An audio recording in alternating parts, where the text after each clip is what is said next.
Hi. Ikaw mag-intro sa second So, second episode of our podcast. Anak ko. Sorry. Sorry.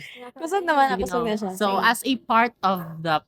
uh, as a part of our production technical committee, naka-realize ko upon listening sa atong podcast no nga, actually ma-incorporate na to ang isa pa ka topic or isa pa ka point, 'di ba? Naman tay first point which is the traditional medicine, the second point is the modern medicine. And actually pwede po ang katulo which is the faith healing, like medicine siya nga involved with faith. Ano gani. So, actually, dili mo siguro ko ano, experience nga ko. Pero, ang ako lang ba kay, growing up, na-expose jud kog faith healing. Kay, ano, though ang faith healing, the, kung siya, more on miracles siya, more on, And God, more our on faith in faith, God. ng above person, ano gani, like, more, ana siya ba, like, revolve po siya sa kanang religion, kay, naman ko sayang, napag ko na experience mo nga faith healer siya ba nga, kuan siya kanang religion, iyahang atake ba kanang, which is Catholic, kanang, ang iyahang place, kay daghag mga, kanang surrounded of, like, mga rebulto, gani, like, mga statues, ano ba, like, mga figurines, statue. For example, the faith healing is the ano, 'di ba? Like tong Black Nazar. Wow, ano, If you touch, 'di ba? touch lagi daw, kanang With yung cloth, handkerchief, tapos you kanang murag napuhunin mo bahid sa part sa na part na naisakit, kay sakit. maayo Oh, ka, so that's somewhat faith healing. faith healing, no? Napo na ka ng, ano daw na, dato'y murag statue dito ni Mama Mary sa Coril daw nga. Nag-grow daw siya in size. So, basta may reason behind Oo, that. wala gani, no? So, like, asa siya na-incorporate sa Traditional. traditional medicine? Or separate So, siguro. separate jud siya at all sa Pero 'di ba Yeah. naka-experience? Share Like, your Ang experience. ako experience sa faith healing is like, ano, ay, sa akong ate siya, ano man good katong, akong tito way back 2012, 2013, kung nang pagkamatay niya, ang akong ate, kanang, so ato apang local community, like sa vernacular language, kay, ungo daw siya, kanang ganing gikalag, gikalag. giungo or gikalag, kanang ganing, ang kalag daw sa, like, ang spirit sa katao, like, kanang, gusto kaniya nga murag na siya ipahiwatig or na siya i-message niya hatag si mo pero dili man niya message kay wala naman siya sa world, di ba? So mo tang nahitabo kang ate daw kay kato nga time tingala mi like in an instant gikalintura din siya, gikalintura siya, nag-shiver siya, na pula kayo siya, ano gani. Tapos tingala Which is very dili normal dili nga normal kay di kalintura ba ko ni mga ate. di ba pag mag-fever ka dapat stage by stage ba yan na dili ba siguro like kalit kayo like ana jud siya ba like mo to no kay mo to as akong papa kay exposed bang po na siya sa kay di ba ang traditional medicine kay ancestral daw siya di ba Pasa-pasa. pasa-pasa so sayang tong way back ko siyang lola ayang mama ang papa which is lola na ko mo to nakabalo siya nga ipadala niya sa Binisaya which is katong faith Binisaya nga in terms of faith healing. Dili wala siya Binisaya gagamit na wala siya gamit traditional oh, like mga herbs. medicine. Wala siya gamit og traditional medicine. Kung siya faith jud siya kay pag ato dito gibasa niya mura kana ganing mura gi-synthesize niya, gi-read niya si ate. So dito nahibal-an na nga namatay di inyong iyang tito. Oh, tapos gikalag siya. Sa Ano, tito. oh, sa tito. Paano kay kan magud akong ate kanang medyo bad girl ang atake sa ako sister so mo to parang murag gibadlong daw siya. Sa tito. Oh, it's up no, bata pa man ko ato kay 2013 man to. So it's up to me kung mutuo ko or dili kay asa man mapatay naman ako dito. Pero knowing 13 years old, wala pa kay super ka ng idea or wala pa kay ka ng knowledge jud so murag mag-rely ka sa na-experience sa inyong family. Tama. So murag mas mag-believe ka dito kaysa sa ano kay wala man di pa man nimo distinguish ang difference good sa ano. So murag So, nakita mo bang dito kay faith healing kay gi-prayer lang. Prayer lang ang atang kalik. Nagbasa siya Bible, ang katong kuan ba nagbasa siya Bible. Mo to pagkataod-taod kay na ayo na akong ate. Oh, wow. like daw naayo akong ate pero nakauna ko jud ko kung usa ba to wala may gigamit nga mga medicine, wala may gigamit nga mga knowing nga naka sa science field Oh, karon. knowing nga nasa science field ko Tapos karon, ingatay mo na naka-question ko nga, experience. giunsa to? In what way ang like, words lang man siguro tong wala man na intake siyang cells. Siguro Asa in gani? siguro in spiritual aspect Oh, kay spiritual murag aspect siya, no? miracle siya sa Oh. Ginoo. Yeah. Pero in science aspect kay murag maka-question ka giunsa. Unexplainable Yeah. mga Oh. ano ba, mga butang na dili Pero gyud siya religious jud ka nga pagkatao. Mingon jud ka nga si Lord jud ato nagipaayo jud ko kung nila religious ana. kita. dili siya Jesus Christ alone, jud Ana ang atake. Oh. yan ang dinatawag. Dili siya applicable sa Kay kung science. kuan pud religious, speaking of being religious, so di ba sa una ay sa Bible, di ba naman dyan na si Jesus Christ kay naga miracle work, ano, di ba naman siya mga miracle works, di ba? Sa una kay tong sa Bible nakabutang ba ano kay gipaki kanang giayon niya ang buta, so nakakita ng buta ana gani, o like ato. asa man wala man gi-state dito nga ni gamit siya lagundi para ana, wala man Gamit siya gigamit siya kanang kuan. amoxicillin, Amoxicillin, gamit siya oh, di ba? kuan. Kay kato naman to more miracle lang so dito So- ma-incorporate ang faith healing. So feeling nako before ang mga traditional medicine like mga herbal, Napay faith faith siguro healing. faith healing no. Pero even until now, naman gyapon faith healing. Oh Di na pa man magyapon gyapon. gani no. So pero ang kasagaran mo pud nga faith healers pud karon naga-incorporate na pud og herbal mga medicine. traditional Or mga Lana. traditional mga lana. Diha na mas Like mga kanang mga kahoy-kahoy nga Kahoy-kahoy, ginabutang nila sa oh. kuan, Oh. di ba? Tas ginapainom, tas or ginahaplas. Ginahaplas, ginainom nila anang oil Pero ato. naga-incorporate po sila faith healing. Oh, naga-incorporate sila gani. faith healing in the sense food kay patungan kag Bible sa dughan. Pahigdaon ka habang naga-pray tapos naay oil sa imuha which is ang katong oil made from herbal Mga plants. plants. Oh, so I there's guess, a connection between the two. Pero knowing na in the first place, very contradicting ang duha ka topic. Kay Contradicting siya. ang, di ba, very contradicting man jud ang science ug ang Bible. Bible, Yeah, religion, Kay science. since at the beginning, lahi man jud ang pagtuo sa science on how people kanang or how kanang humans are created. Yeah. Og sa Bible, lahi pod the way nga nahimo ang tao, Yeah. di ba? So, So, sa the existence sa earth, yun sa pagiging sa earth. Lahi yun ang... so contradicting jud siya. Pero in terms of today, na murag interconnected because of globalization. Globalization Yeah. ata. Globalization. We are kanang more influence from Yeah. other, di ba? Ang Christianity mostly na-influence ang pod Actually, po lang atong title ng gusto itong podcast ay itong topic kay Ethnobotany in Globalization. So, ethnobotany manggod siya in a way nga patay. Knowing nga, murag nag-evolve ang from traditional medicine, katong yung topic kanina, traditional medicine, na naka-create og modern medicine. Yes, like Through globalization, gyapon. Yeah, natakon man nato na like about kay Ma'am Rosana kanina na galing dun sa mga Hippocrates, dun sa studies na way before Christ history. na ano, di ba? Like, since mayroon ng studies about like folk medicine, like until na-spread siya all over the world about the knowledge sa mga herbs, like anong benefits nila. So, I guess tungod pud ana kay na-awaken ang curiosity sa other people, people. na mag-research about that and also na-incorporate siya sa modern medicine. Not just in the Philippines, but also in other parts of the world. Yeah. So, Ikaw, Dwen, na kayo mga experience about faith healing? As a person, as an individual nga nagapayo in countryside Yeah. or in the province, yeah. we are very surrounded with mga traditional healing. Even Yeah. until now, naga-practice ang family. Yeah. Kay for my experience, which is kaning nasa kong hand, is kanang ano siya, like sa term, sige, paak siya sa Snake bite. snake bite. Yeah. So, I think 5 years old. Tapos, that time kay, very kanang mga 3 houses away from the katong traditional, nag-practice of traditional medicine ng balay. So, after ato is kanang, after atong sa bitin is unconscious ko.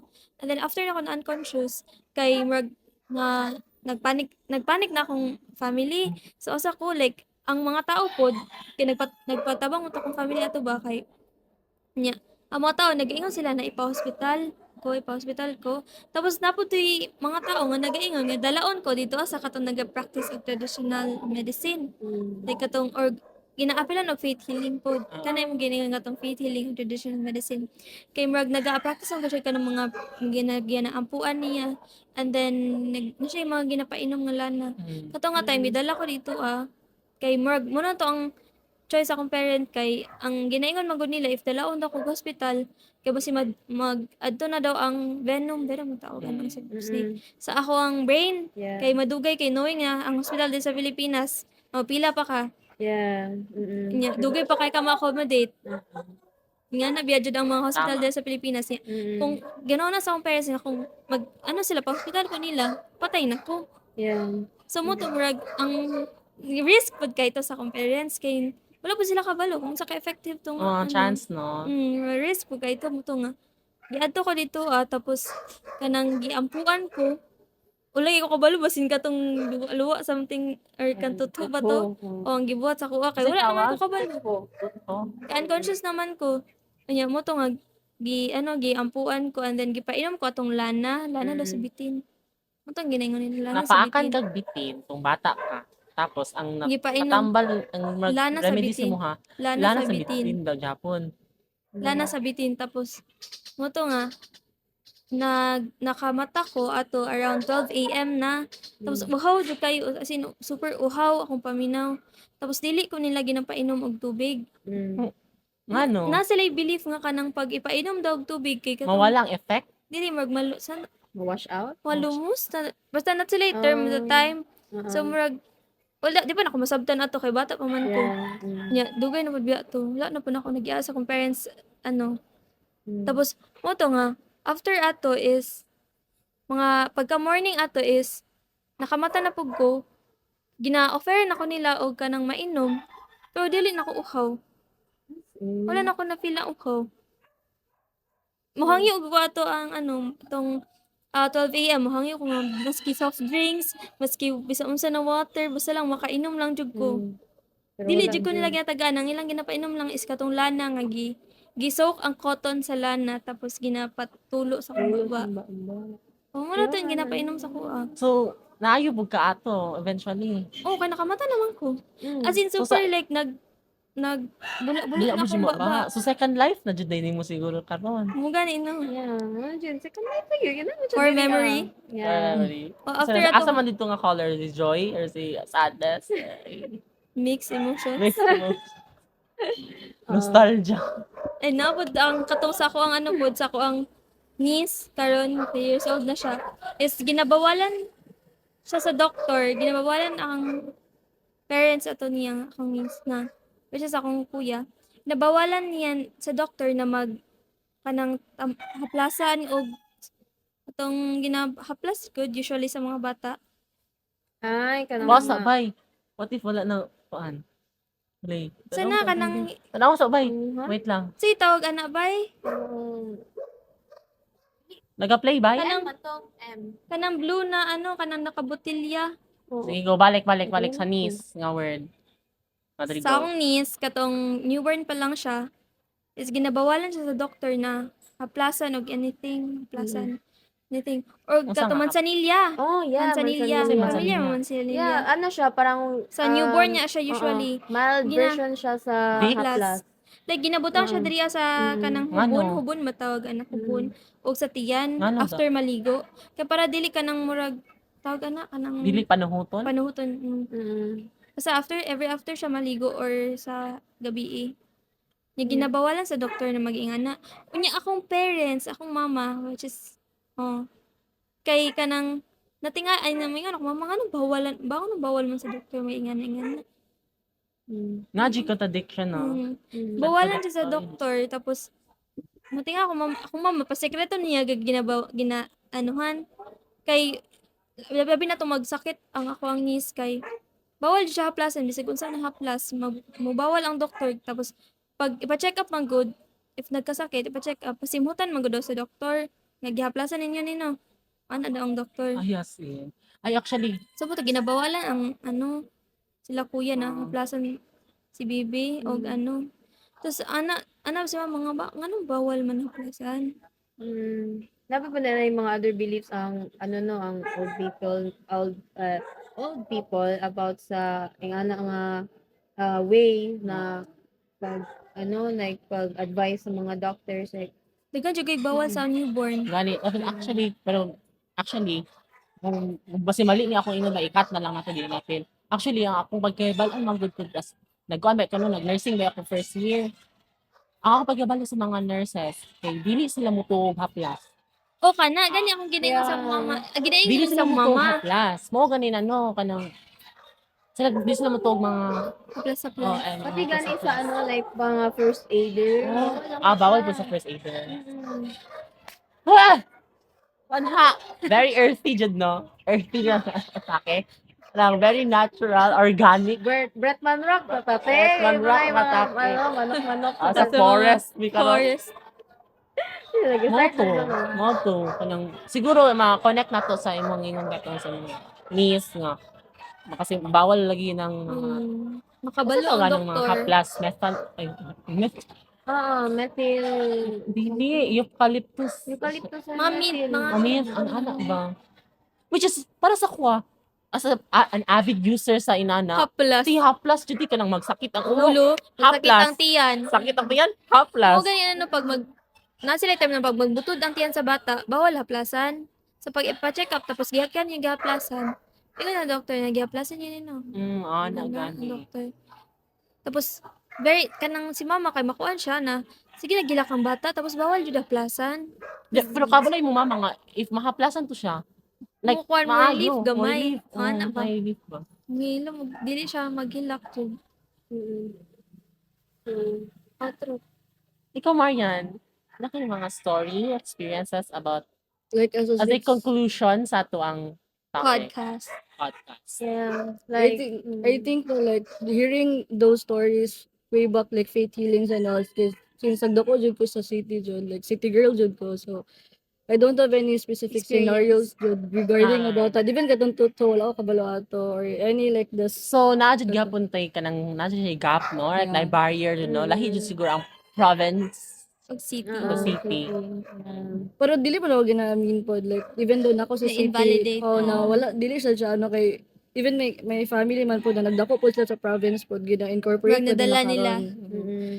Pero like for me jud kay murag into science man jud ko nanto sa medical field, dadyo ta sa science field. So I think it's not disregarding man po those beliefs. Pero for me man gud mas more siguro la percentage ako ano, mas mabilib jud ko sa medical Science. field kay dagan jud like studies po like taga support for that po. proven naman good, yeah. And I think mas bet ko nga sa dyan mga ganyan na nadyo yung level of dosage jud na ginainom sa tao. Very Kay, specific. na specificity jud kay pag more than pod, pag sobra, paglala pod, pag Yeah. under man pod, mulala pod kay dili man mahagapan ng ailment sa isa ka tao. So I guess it's just like a matter of disadvantages and advantages lang yun pod. Kay nadyo yung pros and cons on both sides pod. Yeah, pero for me, sa city girl, wala ko kabala itong mga faith healings and all. Pero nakadungga na ako siya, pero not to the extent na mabot dito na magluwa. Like, kasi nasa laway na, nasa something ingredients po And na ang sa mga nagay-practice biyag nga anak is ginapasa-pasa nila. Yeah. Nasa lay pasahan jud usually. Ingana Same sa silingan. Disclaimer. Same sa among silingan like katong nag-heal sa kuha. Ano siya na nagapangita daw siya og kanang ginapasahan niya. Pasahan mo. Tapos katong yang ginapasahan dili Tagapagmana. makakaya. Dili makaya. Dili makakaya Oo. ipasahan. Ambot gani Nay, yung nay, dili sa- niya makakaya. Dili siya makaya Oo. tas katong around last year is namatay na siya. Tapos ilahang sabi-sabi lang po nila is after first night atong pagkamatay niya is dako kayo og kanang nagdagom or thunder na nahitabo. So more ginaingon nila nga ano daw namatay daw. Actually, makakuan ko anak like ito nang napugoy na ibalan mga taga. Dili niya makaya manahan ang katong mana. Makuan siya, consider madiskan siya. So, mamatay, ano gani? Like, mabuang, ano gani? So, murag lahi na po jud siguro na nga Na Out of very out of topic. the topic scope, naman no? kayo. Lahi man ang mga anting-anting, mga love potion, mga lumay. Layo na Layo kayo na jud nasa siguro na. atong Mga scope, kulam. Ano? yeah. It's very So for like, our to end this topic or to Actually- end this pod, Sige. To end this ano man, Actually, napakoy ko nga, this podcast, no? really begs the question if ever magkasakit ka, wala ta kabalo in the future. Kung asa jud ka no mo inline is sa traditional ba ka, sa modern ba or sa faith healing. So, Siguro for me kay kuan kanang if kanang dili pa man siya or maagapan pa man siya is more on like ano jud ko modern. like Traditional. traditional, Ah, mostly traditional. Pero if kanang pero may nga siya prevention is better than cure. Yeah. Pero like mga sakit-sakit sa tiyan until now ginagamit na gud gyapon namo sa among family like, magga-diarrhea, magkuha lang kag udlot sa Oh, bayabas ana, dahon sa udlot sa ana. bayabas Imagine, no? boil nimo din painom or katong violet na bayabas gud kaunon to nimo tong rag shoot niya then dili na ka mag-diarrhea. It's really upon the The tao person gito. Person. itself. Oh, kung Kung unsa pa kabalo lang sila siya, kadak-an. nga kabalo siya nga kung asa ba ang accessibility. Yeah. Kung kay Denzel, di ba, mas mag-lean siya sa Province. traditional. Si Marian, mag-lean siya sa Modern. modern since yun yung mas na-studied, right? Ako, Ikaw, how Mga about ako. you? Yes. actually sa kuan ko te, faith healing ko te. Ay, very Religious right? Faith healing ko te. Okay. Faith healing. Okay. Ano lagi mo? Oh, lang. Faith Because healing ko you te. believe in, what Ikaw? you- Oy, Same, do ha? not invalidate Ako, no? Kung ako Tama. pangutanon, tanan. Ang Na-incorporate ni mo, no? incorporate Sa na ko whole ang life. tanan, yes. Grabe. I incorporate As a everything. conclusion. As a Sa conclusion. conclusion, ako ang Give ko sa ako iyo. ang Sis. synthesis sa tanan because syempre kung makaya pa traditional jud ko. And also pagka nang ma-feel na ko nga lahi na ning symptoms like naga-persist na yun siya, jud ko modern medicine, mag-ask jud ko Pag wala na. professional and all. With prayer. Yeah, Oh, with prayer. prayer. So not Diyan ang sunod. not Naadyo tanan. tanan. Faith gyapon. You of course, pag gusto ka maayo, mag-pray mo yun ka. Like, kung naman na si mga pag-believe ka nga, Lord, maayo ta ko ano ko ang sakit, magtumar gyapon kog tambal nga ginawar na ko. Lain man sad good if nagaampo ka pero kay ginabuhat sa imong kaugalingon, Yeah. diba? Like, Like wala bra naman kag ang- kanang nagaampo nga uta madato ko pero nagahigda ra ka. Yeah. Ana. So, dapat kung Ana ba? prayer ka, inom sir kag paracetamol. Lord, maayo ko. Or maayo ka paracetamol. Nagpabukal kag oregano, Lord, maayo ko. Inom mo na ako ng lagundi. Lord, maayo ko. Oh. Anak, Tanan, mo incorporate tanan. Pero walay ko an bias. Walay May bias. bias, right? Tanan. So, since tulo naman sila, ako na isa nabili. Tanan sila, incorporate ang everything, di ba? So, nagdulom naman ng everything. So, I guess, To end this podcast, we have Alfred and our podcast. Hangon ako. We have Judy to end our podcast. so, okay, so since it's getting darker now, we will have, like, to conclude this podcast, no? We are grateful to be here today na we're able to interview our special guest. Special guest. Ma'am Natin yung Rosana special guest. Yambao. And also, we thank our person behind the scenes, Alfred, and also my Host? host, my co-podcasters. Podcasters. Co-podcasters here. I'm so thankful that you guys came here to have this podcast with you guys. So So once appreciate again, everything. this podcast is Herbalario Podcast. Podcast. Thank you so much. Bye.